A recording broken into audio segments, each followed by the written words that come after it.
Eu vou fazer uma pergunta, Vilela, que você não fez, mas eu faria se eu estivesse ouvindo esse discurso e fosse uma pessoa descrente. Eu, Rodrigo, faria essa pergunta. Vou pedir licença para eu fazê-la aqui em retórica. Tá. Tá bom, foi terrível a morte de Jesus, ele sofreu pra caramba. Pô, que pena, coitado. Mas você mesmo admitiu que os romanos crucificaram milhares, não posso falar Ele milhões, foi mais mas um. milhares de pessoas. E foi mais um. Ah, entendi. Qual a diferença? Aqui que entra um lado do evangelho trazido pelo apóstolo Paulo e que as pessoas não conseguem entender a menos que queiram mudar de vida. Lembra a parábola que eu falei da árvore que não quer soltar as folhas no inverno e no outono? Paulo dizia que Cristo experimentou a morte por todos os homens. O que significa isso? Deus, vamos trabalhar pelo menos por um pouco, vou pedir licença a todo mundo que não acredita em religião, nem Deus, nem nada, para permitir eu fazer um raciocínio apenas partindo de dois pressupostos aqui. Deixa eu trabalhar pelo menos com a possibilidade de que exista Deus. Só isso. Vamos assumir que existe Deus para daí fazer a... Exatamente, mas não é uma questão assim, uma suposição apenas gratuita. Para não cair no gratuito, sem querer ser prolixo, vamos colocar da seguinte maneira. Você tem vários autores, alemães inclusive, que colocam bem claro que o sentido de um sistema fechado está fora dele. Nunca dentro dele. Como assim?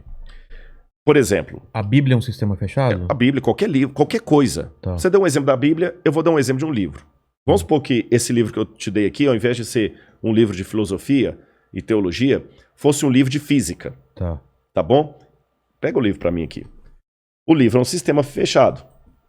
Tá bom? Tá bom? É um sistema fechado. Por que eu sei que ele é fechado? Porque ele tem bordas, ele tem limite, ele não é infinito. Ah, tá. Ele é infinito.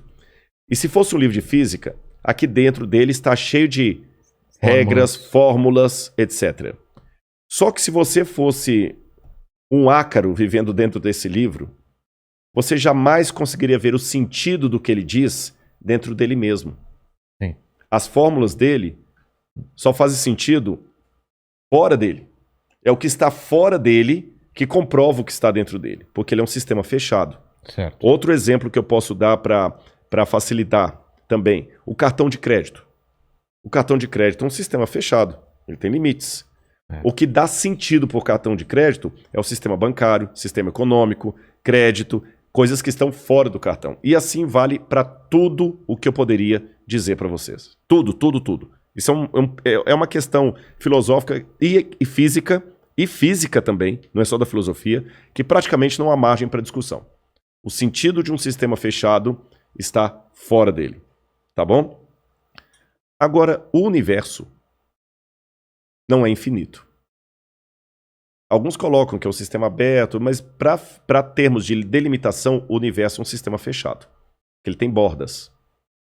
Se o universo fosse infinito, ele não poderia estar em expansão. Certo. Se a própria teoria do Big Bang diz que ele está expandindo, então ele não é infinito. Se ele fosse infinito, não tinha para onde ele expandir. Já era tudo. Já era tudo. Então o universo é como esse livro. A única diferença é que eu sou maior que o livro, e no caso é o universo que é maior do que eu. Tá. Se o universo é fechado, para o universo ter um sentido, esse sentido tem que estar fora dele. Mas se, como dizia Carl Sagan, o universo é tudo que houve, é e será, então qual o sentido da vida? Tem que ter algo fora do universo para conferir sentido ao universo. Se não houver uma física fora do livro de física, nenhuma fórmula dele tem sentido. Se não houver um sistema de crédito fora do cartão de crédito, ele não tem sentido. Se eu levar um cartão de crédito para a Idade Média, ele não vai fazer nada. Porque o sentido dele está fora dele. Então o universo, para funcionar, para ter sentido, tem que ter algo fora dele. Aí que eu peço licença para trabalhar com a hipótese de Deus. E Deus, ele estabelece leis para a organização do universo. Quando essas leis são quebradas, muito caos acontece. E as pessoas têm que entender o seguinte: o mal, nesse sentido, é semelhante ao frio e às trevas para a física. Você sabe que o frio não existe, né? É a ausência de calor. Ausência de calor. Também não existem trevas, é a ausência de luz. Também não existe mal, existe a ausência de Deus. Assim como a ausência de calor traz a sensação do frio. Assim como a ausência de luz traz a sensação do escuro, a ausência de Deus traz a sensação do caos. E quando a humanidade quebrou as leis de Deus, ela optou por viver sem Deus, desde os primórdios. E viver sem Deus é viver no caos, é a morte eterna. Mas muitos da humanidade não queriam morrer. O nosso próprio genitor, o nosso ancestral, não queria morrer. O Gênesis mostra lá Adão tentando se cobrir com folhas de figueira, porque ele não queria ficar nu, nem Eva. Aí entra o detalhe que Paulo vai fazer uma análise soteriológica maravilhosa. Se você pisar na bola comigo, eu posso... Não, Vilela, perdoa, tudo bem, não tem problema não. Mas no caso de Deus, não basta falar perdoa. A história de Deus seria semelhante a de um rei que colocou no reino dele a seguinte regra. Se alguém for apanhado roubando, vai ter os 2 olhos arrancados. Ninguém roubava. Você podia dormir com a porta aberta, não tinha cadeado, a delegacia ficava vazia, porque ninguém roubava, ninguém queria ter os olhos arrancados. Um dia os guardas trouxeram um rapaz que tinha acabado de roubar. Tinha que arrancar os olhos dele, mas esse rapaz era o príncipe, era o filho do rei. Que dilema, Vilela. O que o rei faria? Imagina, se ele manda arrancar os olhos do filho, ele não vai ter misericórdia nem do filho. Se ele poupa o filho, tá vendo? Porque é filho do rei, pode. Se fosse o filho da faxineira, sabe o que aquele rei fez? A palavra de rei não pode voltar atrás, nem para o seu filho, senão ele vai ser um camarada corrupto. Se o governador pega uma lei estadual e, no caso do filho dele, ele deixa passar em branco, você chama esse camarada de corrupto. É. Então esse rei não poderia, a palavra de rei não volta atrás. Como rei, ele não poderia mudar a lei, tinha que arrancar os olhos. Mas como pai, ele não podia arrancar os olhos do filho. Aquele rei sábio falou o seguinte: eu vou perdoar você, meu filho, mas eu não posso voltar atrás e quebrar as minhas leis. São 2 olhos que a lei requer pelo seu furto, 2 olhos a lei terá. Pode arrancar os meus olhos no lugar do meu filho. É aí que a segunda pessoa da divindade, que o credo cristão chama de Jesus, estando em pé de igualdade com Deus, ele assumiu a forma de filho de Deus. Ele se diminuiu, se tornou um de nós, morreu na cruz do Calvário para que todos nós pudéssemos ser salvos. E ao Cristo morrer na cruz do Calvário, aí que está a diferença. A cruz não significava nem 1/10 do sofrimento maior que ele teve, que foi a ruptura com o Pai. Quando ele falou em aramaico, Elahi, Elahi, lama sabachthani, Deus meu, por que me desamparaste? O Cristo estava ali naquele momento rompendo com o Pai, rompendo com a divindade. Ele estava sofrendo naquele momento ali, no sentido mais elevado da palavra, o caos do que é o significado teológico da palavra inferno. Inferno significa a ausência absoluta de Deus. Então Cristo ali experimentou a morte por todos. Ele sentiu uma ausência de Deus naquele momento? Absoluta, totalmente. Por quê? Porque ele tinha que ter a morte que eu e você e todo mundo que está assistindo a gente ele tinha que entender. Estava condenado. Não era entender, ele morreu no nosso lugar. A lei exigia o seguinte, lembra a comparação que eu fiz do rei? Mas ele sendo Deus, ele não sabia que o Pai estava com ele? Sabia. Só que Jesus não brinca com os dados. Vamos começar aqui. Qual que era a lei de Deus que foi infringida? A lei diz que aquele que pecar deve morrer, que se a gente infringisse, nós descobriríamos o que é a morte. Não existia morte no universo. A morte vem no pacote da ausência de Deus. Tá certo? E essa morte que nós temos, que amanhã eu posso virar alimento para verme, você também, essa morte ainda não é a morte eterna. A morte que a humanidade está... Isso aqui é apenas uma consequência do estado de pecado em que nós estamos. Mas nenhum cidadão desse mundo ainda experimentou a ausência absoluta de Deus. Aí o que acontece? Para que ninguém precise experimentar, alguém tinha que morrer. De maneira absoluta. Mas aí você faz uma pergunta que realmente me leva a uma reflexão teológica. Se Cristo é Deus, como ele podia passar por isso? Como pode um Deus eterno sinceramente morrer? Se ele é Deus? É muito simples.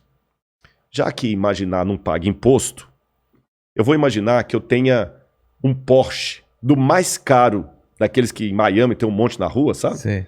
Que um dia até botei no Instagram assim, vendo um Porsche. Só que eu estava vendo o Porsche.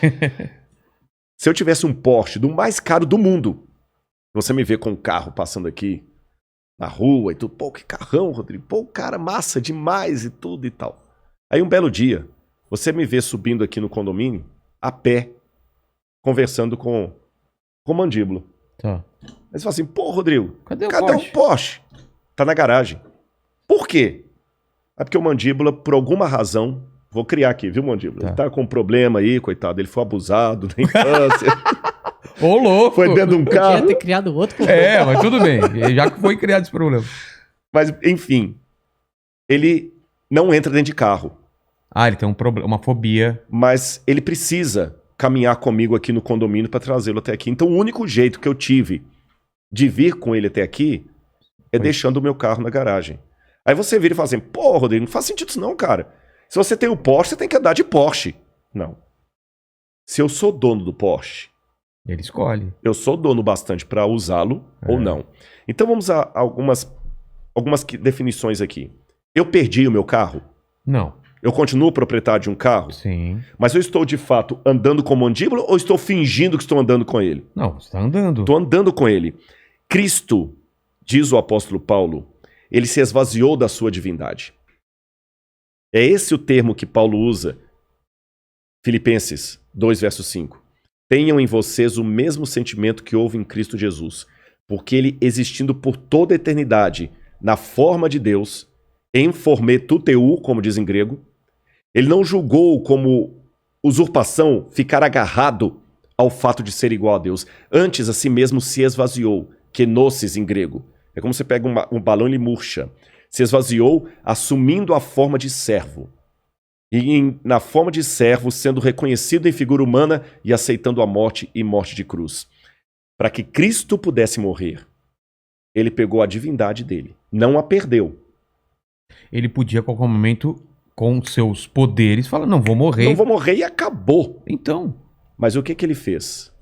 Ele me amou e amou você. É por isso que, para mim, é difícil falar de academicismo, de intelectualismo, sem falar de Deus. Não é linguagem igrejeira. Paulo, eu sei que muita gente talvez vai parar de assistir a nosso bate-papo agora e outros talvez vão até interessar.